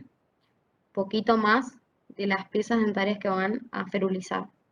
Lo otro que tienen que tener en cuenta es que el alambre que acá les escribí es el alambre Twistflex que le venden, que es generalmente ustedes pueden pedir como fijación para ortodoncia, como, ay, no me sale el nombre, Para contención fija. Para contención fija de ortodoncia, gracias. No me salía. Bueno, ese alambre que se llama Twist Flex, se lo venden en cualquier lugar. Les venden un pedazo largo, aproximadamente unos 20 centímetros, les sirve para un montón de ferulizaciones, y si le venden más largo, y uno que viene más largo y se arrolla, mejor. También le dicen alambre trenzado. Pero si consiguen el Twist Flex, es el ideal. Ese alambre, ustedes van a cortar el tirón de dientes a ferulizar. Le van a medir con un exceso. Luego que miden el exceso con exceso ese alambre, lo que hacen es cortar con alicate universal. Necesitan tener eso en la clínica, y recuerden que si ustedes no llevan el día que van a ferulizar, nadie más en la clínica va a tener. O sea que ni se gasten recorriendo la clínica, que si se olvidaron algo, es imposible. Bueno, cortan el alambre. Una vez que cortan el alambre, necesitan un encendedor. Con el encendedor lo que van a hacer es quemar el alambre hasta llegar al punto rojo vivo en toda la extensión del alambre. Esto se hace para que el alambre pierda la memoria. De otro modo, el alambre siempre va a volver a su forma original, que es media redondeada. Y nosotros necesitamos que guarde la forma que nosotros le vamos a conferir, no la forma que el alambre trae originalmente. Diferente en ortodoncia. Bueno. Y bueno, ahí sí, una vez que cortan ese alambre y determinaron la cantidad de piezas a ferulizar, que ustedes siempre van a buscar una o dos piezas dentarias que no tengan, no estén afectadas por movilidad, adyacentes, que van a estar incluidas en esa ferulización, ¿sí? A veces no hay caso y solo tenemos una pieza dentaria. Bueno, cuando tenemos una, optamos por una. Pero siempre que tengamos dos, ponemos dos piezas dentarias adyacentes a la brecha. Bueno, dicho esto, les pongo un pequeño videíto, es cortito, así que presten atención. Igual, ahora les muestro paso por paso.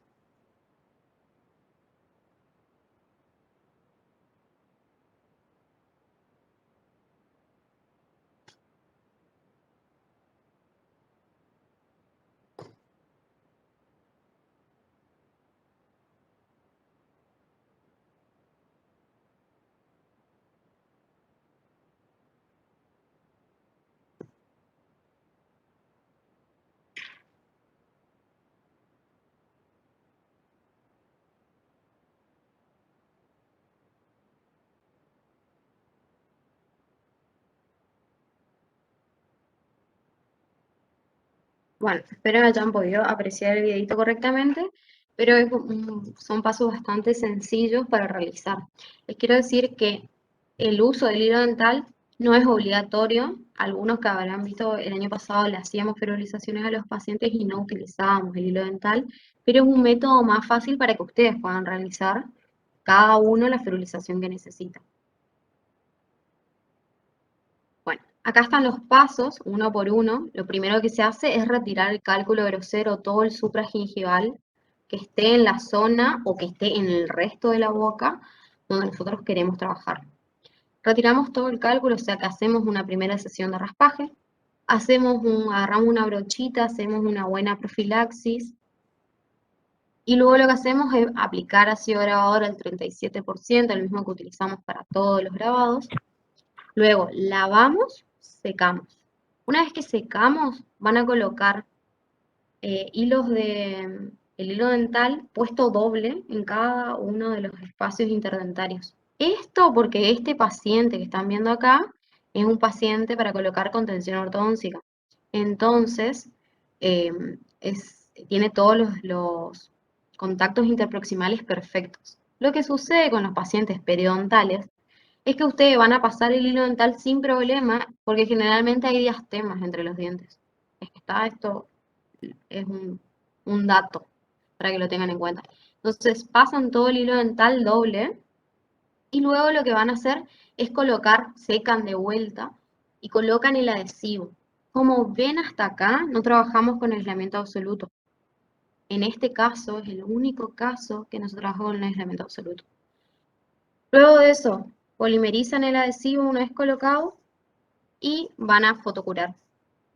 Una vez que fotocuran, lo que hacen es colocar en el espacio que le quedó en el doble hilo, van a ubicar el alambre. Y ahí van a retirar hacia adelante, o sea, hacia vestibular del paciente, todos los hilos. Generalmente les va a tener que ayudar alguien más a hacer esto o lo hacen con su otra mano. Una vez que le están ayudando, retirando todos los hilos hacia adelante, el retenedor va a irse hacia vestibular y se va a acomodar bien sobre las superficies dentarias. Ahí van a tener que seguir con la aplicación de la resina fluida o composite flow o como le quieran llamar, que puede ser cualquier marca, y los colores que vienen generalmente son A2, A3, también hay A1, el que consigan va a estar bien. ¿Qué va a determinar si ustedes van a poner la ferulización por delante o por detrás? La mordida del paciente y la posibilidad del paciente de higienizarse correctamente. ¿Qué pasa cuando nosotros ponemos por vestibular? El paciente ve cuando no se está higienizando bien. Cuando nosotros lo ponemos por lingual, podemos crear un factor más que nos dificulte la higiene oral. Que de por sí la ferulización dificulta la higiene oral. Por eso, lo primero que hay que pensar antes de ferulizar un paciente es si ese factor que yo le estoy poniendo en la boca, un alambre con composite, me ayuda o me obstaculiza el tratamiento. Eso es lo primero a pensar. Una vez colocada la resina flow, vamos a pasar a fotocurar cada una. Bien. Vamos a pasar a fotopolimerizar cada uno de los puntos. Esto ustedes lo tienen que hacer punto por punto, o sea, coloco adhesivo, fotocuro, coloco adhesivo, fotocuro. Muchas veces quieren colocar todo junto, que no está mal, pero eso les hace perder el eje y termina colocado el alambre de cualquier modo y generando fuerzas, y lo que menos queremos con un paciente periodontal es generar fuerzas. Luego de que terminamos de fotopolimerizar, retiramos todos los hilos de seda que nos quedamos, pulimos y terminamos. ¿Por qué pulimos? Acuérdense que cualquier composite que se fotopolimeriza deja en su superficie una capa inhibida. Si ustedes no eliminan la capa inhibida, ustedes están generando un factor más que retiene biofilm en ese paciente periodontal. Y esto es muchísimo, es lo más importante que ustedes tienen que hacer, disminuir la cantidad de concentración del biofilm, no aumentarla. Bueno, cosas a tener en cuenta cuando hacemos Nasa, una te hago una fertilización. consulta. ¿El encendedor entonces para qué es? Porque si ponemos a calentar el alambre, porque se supone que es para que se mueva, ¿no se va a quemar con los hilitos? O sea, ¿no va a cortar? No, te explico. Vos quemás el alambre y mientras estás preparando la boca, el alambre ya se enfrió, tarda nada en enfriarse. Vos lo quemás al rojo vivo, sin miedo. El alambre queda negro, para que ustedes se den una idea. Pero una vez que lo dejas apoyado en la platina, en donde vos quieras, y el alambre se enfría rapidísimo, no es que lo vas a llevar caliente a la boca. Está, porque acordate que vos vas a pasar todo el ácido, vas a lavar, vas a secar, vas a colocar el hilo, el adhesivo, el alambre, o sea, hay muchos pasos hasta que tenés que llevar ese alambre a la boca. O sea, jamás va a estar caliente, no se preocupen por eso. Lo que tienen que tener en cuenta siempre en la ferulización son, como les dije, primero el factor de decidir si ese paciente merece o no merece ser portador de una ferulización. Y digo merece porque el paciente va a ser quien controle su propia higiene oral. Por otro lado, tiene que estar siempre el alambre alejado del margen gingival. Cuanto más alejado está del margen gingival, menos posibilidad de que irrite la encía. Por otro lado, esto de no provocar mayor atrapamiento de biofilm, si provoca mayor atrapamiento, si ese paciente no se higieniza bien, no, lo tenemos que retirar. Y el paciente tiene que continuar utilizando métodos de eliminación del biofilm en los espacios interproximales. Eso pasa a ser también más importante. Los últimos pasos de la terapia básica son estos que están acá en una sola diapositiva, porque lo que más importancia yo le doy de toda esta terapia básica son los dos primeros pasos. Esa motivación e información al paciente y todo lo que tiene que ver con las instrucciones de higiene oral y el control del biofilm. Estos pasos que están acá, que son el pulido, se refieren a que cuando uno termina el tratamiento de raspaje y el lisado radicular, uno tiene que pulir todas las superficies tanto de la raíz como de la corona, necesarios para que no atrape biofilm, nuestro único objetivo de la terapia básica. Además, podemos necesitar en algunos casos, sin necesidad de corrección ortodóntica, algunos movimientos dentarios para restablecer por ahí la posición de algún que otro diente, y en esos casos se realizan pequeños movimientos dentarios. Si el paciente requiere de una armonización oclusal, de un tratamiento extenso de ortodoncia, esto ya no es pequeños movimientos dentarios, y pasamos a una fase correctiva o rehabilitadora, que es la fase 3 del tratamiento periodontal. Y el último paso, muy importante, es la reevaluación tisular. Si se acuerdan, yo ya les hablé de reevaluación tisular, que no es lo mismo que evaluación del raspaje y alisado.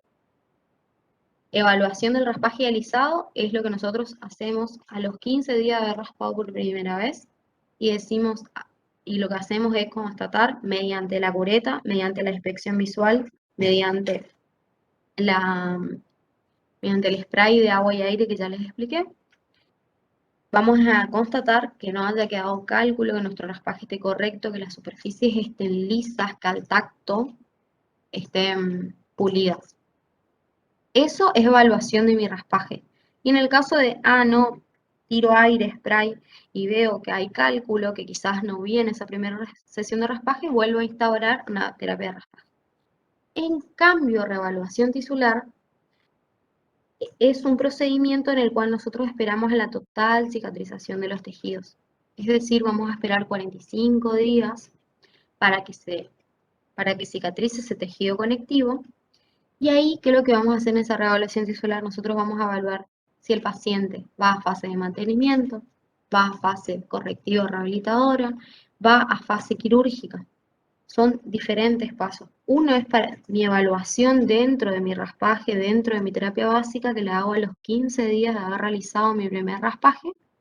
Y la reevaluación tisular, que es un procedimiento más amplio, donde yo lo que voy a mirar es si mi paciente cambia de fase, si yo tuve éxito con el tratamiento, si hubo disminución del edema, si hubo cicatrización de los tejidos, si el tejido se volvió fibroso, si cambió la consistencia, si ya puede ir a una fase quirúrgica porque el tejido disminuyó la inflamación. Bueno, todo eso es lo que yo hago una reevaluación tisular. Realmente evalúo todo para ver si el paciente se queda en esta fase o avanza de fase. Ahora, dentro de la reevaluación tisular, lo que vamos a recapitular, que lo que les quede en la mente siempre es que ustedes van a mirar los cambios en la topografía de esa encía. Si esa encía vuelve a tomar el color rosa pálido, si vuelve a tener el puntillado característico, si vuelve a tener el color rosa coral en los márgenes gingivales, si la profundidad de sondaje disminuyó. Eso es lo que yo hago en una reevaluación tisular. Ver si el paciente entró en salud. No es lo mismo que evaluación de raspaje y alisado. Eso les tiene que quedar en claro. Eso es todo el taller de hoy. Espero que no haya sido tan aburrido. Y no sé qué preguntas tienen.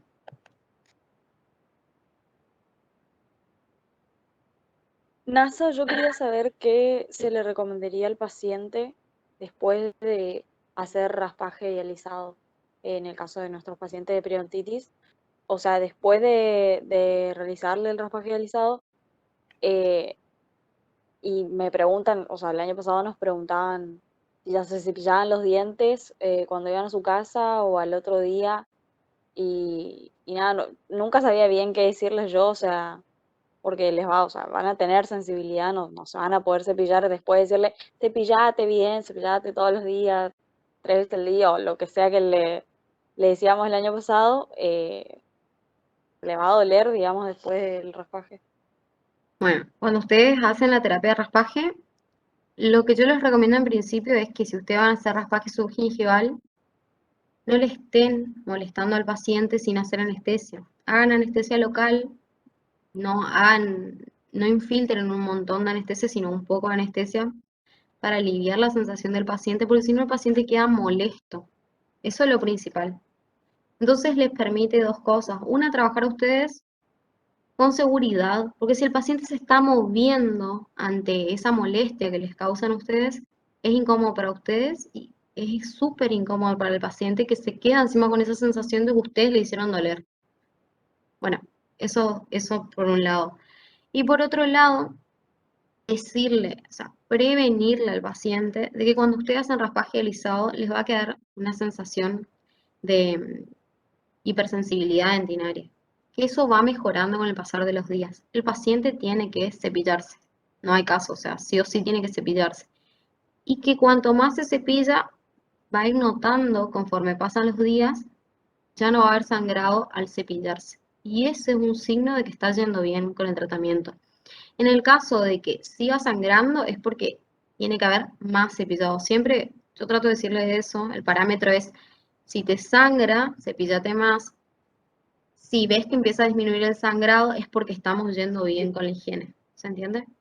Entonces, eso, prevenirle al paciente, anestesiarle si van a trabajar subgingivalmente. Y en el caso de que tenga una hipersensibilidad muy alta, se le puede recomendar algún analgésico. Si nosotros estuvimos trabajando mucho haciendo curetaje de tejidos blandos, sabemos que eso va a generar molestia, entonces en esos casos también podemos mandar algún analgésico. Pero en otros casos no es necesario. Está bien, gracias.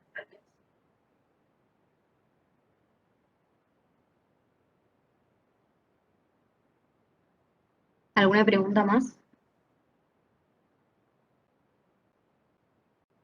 ¿Qué onda la parodontax? Porque mi periodoncista receta como esa pasta después de la limpieza. Y tu periodoncista alguna vez usó parodontax, porque yo tuve que usar cuando era más chica y Sí dijo que le encanta, pero que no es una pasta para todos los días porque como es áspera, digamos. Y a mí también me gusta particularmente porque es salada. ay, Silvana, qué horror. Bueno, opiniones personales, porque esto es subjetivo, sobre gustos no hay nada escrito.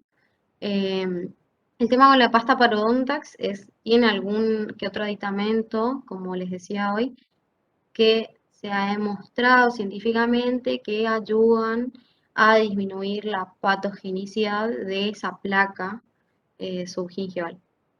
Pero a los fines reales no está demostrado ningún efecto. O sea, el efecto farmacológico existe, pero en pacientes que utilizan la pasta no.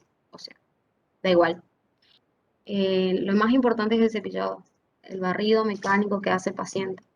Y en particular, como te decía, a mí me desagrada totalmente. Una vez, no sé, no me acuerdo el motivo, pero yo utilicé la pasta y a mí me generaba náuseas. Pero bueno, eso es una apreciación personal. Yo no la recomendaría, me Pero parece un ahora tema que es muy cambiaron caro. la fórmula. Ah, Tipo, mira. no es tan fea. O sea, tenés la clásica, por así decirlo, que es la salada y después tenés una como neutra. Ah, bueno, buenísimo. Si querés llevarla, la probamos. No, yo no la recomendaría, me parecen innecesarias.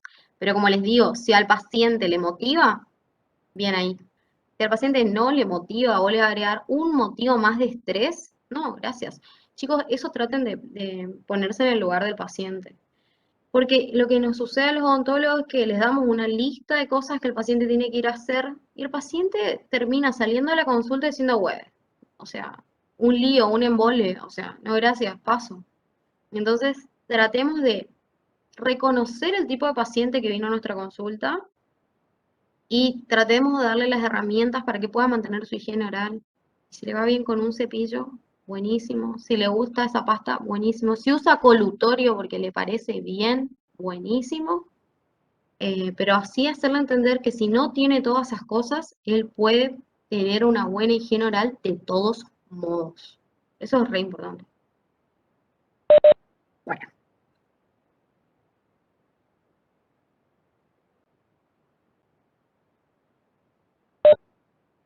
El pulido se hace siempre con las piedras de grano fino y las gomas. Las gomitas, la copita, sí, las mismas. Y las mismas, las gomitas, chicos, son lo mejor que hay. Pero tienen que saber usar la secuencia. Si yo agarro, tengo una superficie que está muy áspera y meto una goma, obviamente que la goma no va a lograr esa superficie hermosa y pulida que nosotros estamos buscando. Siempre tienen que hacer la secuencia. Primero piedras y después gomas.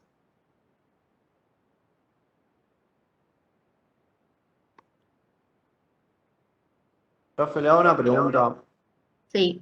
Cuando un paciente tiene periodontitis tiene movilidad, una vez finalizado el tratamiento, ¿sigue teniendo movilidad o ya no tiene que haber movilidad? Bueno, hay dos cosas que voy a retirar de tu pregunta. Una es, el paciente periodontal es un paciente periodontal de por vida. Una vez que tiene una afección periodontal, es un paciente periodontal para toda la vida. ¿Qué va a suceder con ese paciente? Si vos aplicaste correctamente una terapia básica y no necesita de otras fases, ese paciente va a quedar en fase de mantenimiento, es decir, que vos le vas a citar cada 3, 6 meses o un año en el mejor de los casos, para controlar si pudo mantener su higiene oral y si no, no apareció un nuevo signo de enfermedad periodontal. Entonces, el paciente jamás deja de estar en tratamiento, eso por un lado. Y de eso depende también el éxito con los pacientes. Entonces, una después cae en otras manos y bueno. Y no me acuerdo qué era la primera parte de tu pregunta. Sí, sigue teniendo La movilidad. movilidad. La movilidad generalmente, bueno, la movilidad se reduce porque los tejidos blandos, los tejidos soporte del diente, principalmente las fibras del ligamento periodontal, se están, por decirlo de algún modo, desarmando, ¿sí? Entonces, una vez que el tejido, el ligamento periodontal va cicatrizando, restablece esas fibras gingivales, fibras de ligamento y fibras gingivales, y pierde la movilidad. Acuérdate que vos tenés un collar de fibras gingivales, están en ese tejido conectivo que forma parte del espacio biológico, que se va a restablecer. Y a la vez, ya en contacto entre el diente y el hueso, tenés las fibras del ligamento periodontal. Ambas fibras, tanto las del ligamento como las del tejido conectivo, se van a restablecer y por tanto van a generar que haya pérdida de la movilidad. Casi siempre se reduce la movilidad. Hay movilidades grado 3 que con muchos esfuerzos y colaboración del paciente no es necesario que vayan a extracción, pero dependés de eso, de mucho esfuerzo. Un buen raspaje, chicos, el raspaje es todo lo que está bien, todo. O sea, ustedes van a ver, hay bolsas súper profundas, 14 milímetros, decís, ¿cómo llego? ¿Cómo hago? Este diente ya se perdió, y llegás con cureta o accediendo a través de cirugía periodontal, y el diente se salva y anda de 10 después. Pero bueno, necesitas paciencia, solo eso.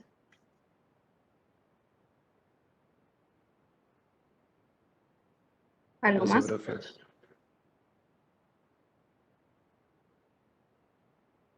profe. Parecía lo que dijo el compañero, ¿cuánto más o menos puede tardar en regenerarse las fibras? Las fibras gingivales son parte del tejido conectivo y el tejido conectivo tarda 30 a 45 días, 45 a 60 días en cicatrizar. Siempre recuerden y tengan a mano los tiempos de cicatrización. ¿Se acuerdan los tiempos de cicatrización? ¿Algún voluntario?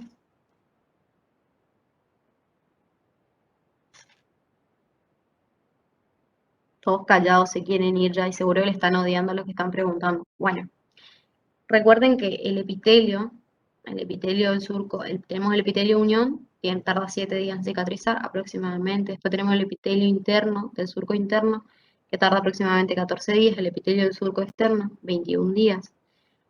Y luego tenemos el tejido conectivo, 30 a 45 días en el mejor de los casos. Y el hueso, 3 a 6 meses. Esos son los tiempos de cicatrización, sirven para todos los tejidos de la boca, para todas las maniobras que hagan dentro de la boca. Tanto maniobras quirúrgicas, extracción de un retenido, para una colocación de implante, de injerto óseo, para todo. ¿Está?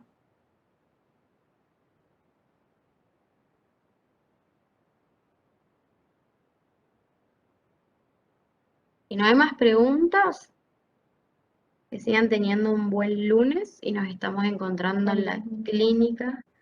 En 10 minutos se les habilita el seminario del taller, ¿sí? Gracias, Nasa. Hasta luego. Gracias, chicos. Chau, chau. Muchas gracias.